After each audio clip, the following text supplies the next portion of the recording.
നിയമസഭയിൽ അടിയന്തര പ്രമേയ ചർച്ചയിൽ ധനമന്ത്രി മറുപടി. ഈ വർഷം കഴിഞ്ഞ മാർച്ചിൽ നമ്മൾ അവതരിപ്പിച്ച ബഡ്ജറ്റ് പാസ്സാക്കുന്ന സമയത്ത് നമ്മൾ അംഗീകരിച്ച കണക്കിൽ നിന്ന് വീണ്ടും കുറെ തുക കൂടി വെട്ടിക്കുറച്ചു. കിഫ്ബിയുടെ മാത്രമല്ല, 3330 കോടി രൂപ ഗ്യാരണ്ടി റിഡംഷൻ ഫണ്ട് ഉണ്ടാക്കണം എന്ന് പറഞ്ഞിട്ട് അത് ഫണ്ട് മാറ്റി വെക്കണമെന്ന് എല്ലാ സ്റ്റേറ്റുകളും ഇപ്പോൾ ആവശ്യപ്പെട്ടിരിക്കുകയാണ് കുറയ്ക്കണം. റിസർവ് ബാങ്കിന്റെ ഒരു യോഗം ഉണ്ടായിരുന്നു അടുത്ത സമയത്ത്.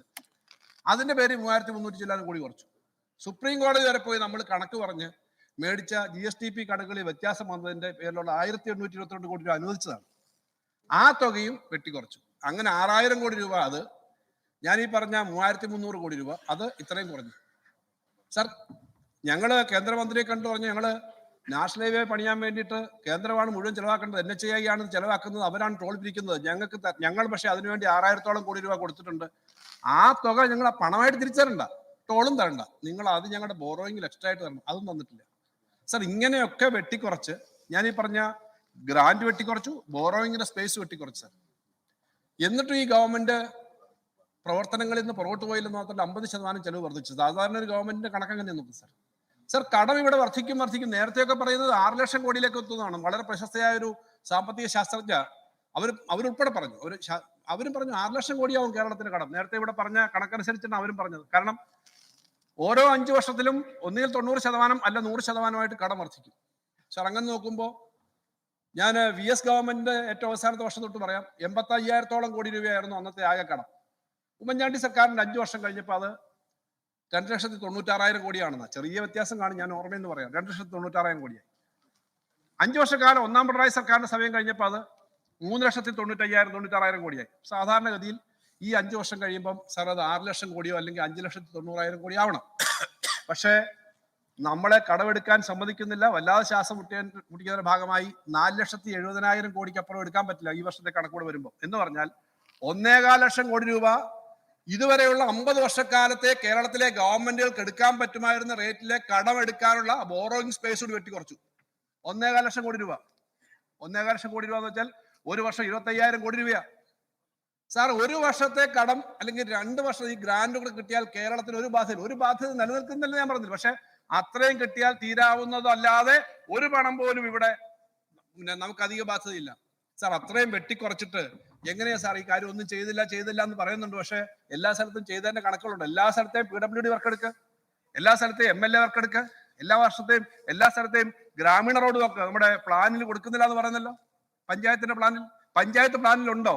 LSDD പ്ലാനിലുണ്ടോ 1000 കോടി ഈ ഗ്രാമീണ റോഡ്? CMLRP 2 പിന്നെ ആ പദ്ധതിയിലുണ്ടോ? 1000 കോടി കിട്ടിയില്ലേ? സ്കൂളുകളും മറ്റ് കിഫ്ബിയുടെ ധാരാളം വർക്കുണ്ട്. ഞാൻ പറഞ്ഞത് പ്ലാനിലോ ബഡ്ജറ്റിലോ ഇല്ലാതെ അഡീഷണൽ ആയിട്ട് കൊടുത്തതാണ്. നമ്മുടെ കഴിഞ്ഞ നിയമസഭാ സമ്മേളനത്തിൽ തീരുമാനിച്ച് അഡീഷണൽ ആയിട്ട് കൊടുത്താണ് 1000 കോടി. നവകേരള സദസ്സിന്റെ ഭാഗമായിട്ട് ഓരോ മണ്ഡലത്തിലും 7 കോടി വെച്ച് കൊടുത്തില്ലേ? അതും ആ ബഡ്ജറ്റിന്റെ ഭാഗമായിട്ട് ആദ്യമേ കൃത്യമായിട്ട് പറഞ്ഞിരുന്നല്ലോ. സാർ, ഇതെല്ലാം എങ്ങനെ കൊടുക്കുന്നത്? ഓരോ MLA-മാർക്കും വ്യക്തിപരമായി പറയാൻ പറ്റുമോ ഞങ്ങളുടെ മണ്ഡലത്തിൽ കിട്ടിയിട്ടില്ല എന്ന്? നവകേരള സദസ്സിന്റെ ഇപ്പൊ ഗ്രാമീണ റോഡൊക്കെ പകുതി റോഡുകളുടെ ബില്ല് മേടിച്ചു കഴിഞ്ഞു പലയിടത്തും. തുടങ്ങിക്കാത്തതിന് അത് ശ്രദ്ധിക്കണം, നമുക്കൂടെ സഹായിക്കാം.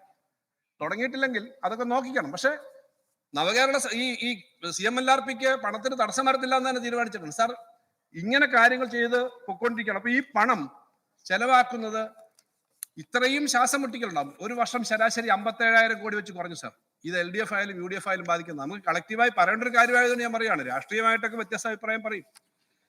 പക്ഷെ ഇത്രയും വെട്ടിക്കുറച്ചിട്ടും നമ്മൾ ഈ പണമെല്ലാം ചെലവാക്കി എന്നുള്ളത് നമ്മുടെ സംസ്ഥാനത്തെ ധനകാര്യ മാനേജ്മെന്റിലേക്ക് പിന്നെ എന്താ സാർ? ശരിയാണ്, വളരെ വലിയ ബുദ്ധിമുട്ടിലാണ് ഈ ഗവൺമെന്റ് മുന്നോട്ട് പോകുന്നത്. അങ്ങനെ ഇതെല്ലാം അഡ്ജസ്റ്റ് ചെയ്യാൻ. കാരണം വലിയ തോതിൽ നമ്മുടെ ശ്വാസം മുട്ടിക്കുക. വിചാരിച്ച ബഡ്ജറ്റ് തയ്യാറാക്കിയതിന് ശേഷം 6000 കോടി വെട്ടിക്കുറയ്ക്കുമെന്ന് ആരെങ്കിലും വിചാരിക്കുമോ? സാർ, ഏറ്റവും ഒടുവിൽ GST സംബന്ധിച്ച് വന്നു.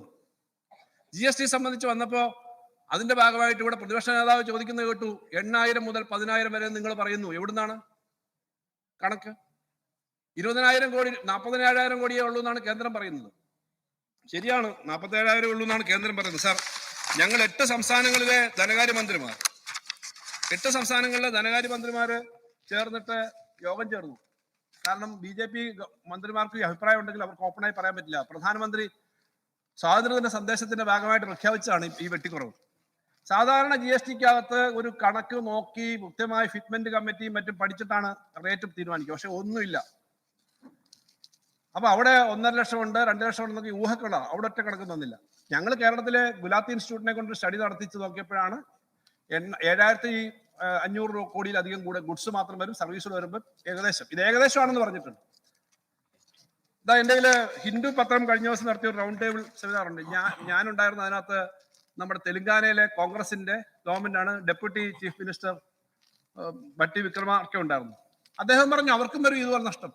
ഈ ഇന്ത്യയിലെ ഫുൾ പേജ് ആർട്ടിക്കിളാണ്, കേരളത്തിൽ ഇന്ന് വന്നിട്ടില്ല, കേരളത്തിൽ വരായിരിക്കും. ഫുൾ പേജ് ആർട്ടിക്കിളാണ് അവരെ ഇന്റർവ്യൂസ്. കേരളത്തിലുണ്ട് ഈ ഇന്റർവ്യൂവിന്റെ ഫുൾ പേജ് ഇങ്ങനെ വന്നിട്ടില്ല. പക്ഷേ ഇന്റർവ്യൂവിന്റെ പ്രതിസന്ധിയുമായി ബന്ധപ്പെട്ട് പ്രതിപക്ഷം ഉന്നയിച്ച അടിയന്തര പ്രമേയം അതിൽ ചർച്ച നടക്കുകയായിരുന്നു. ചർച്ചയ്ക്ക് മറുപടി പറയുകയാണ് ധനമന്ത്രി KN ബാലഗോപാൽ. കടമെടുപ്പ് അതിന്റെ നിരക്ക് കൂടുന്നു, അത് സ്വാഭാവികമെന്ന് അദ്ദേഹം വാദിക്കുകയാണ്. ഒപ്പം ഇപ്പോഴത്തെ GST പരിഷ്കരണം ഉൾപ്പെടെ കേരളത്തിന് എങ്ങനെ തിരിച്ചടിയാവുന്നു, അത് മറ്റ് സംസ്ഥാനങ്ങളെ എങ്ങനെ ബാധിക്കുന്നു എന്ന് വിശദീകരിക്കുകയായിരുന്നു ധനമന്ത്രി KN ബാലഗോപാൽ. ലോകത്തെവിടെയായാലും ഏത് സമയത്തും 24 വാർത്തകളും ഓഗ്മെന്റഡ് റിയാലിറ്റി പാക്കേജുകളും എക്സ്പ്ലെയിനറുകളും വിശദമായി കാണാൻ ഞങ്ങളുടെ YouTube ചാനൽ നിങ്ങൾക്ക് സബ്സ്ക്രൈബ് ചെയ്യാം.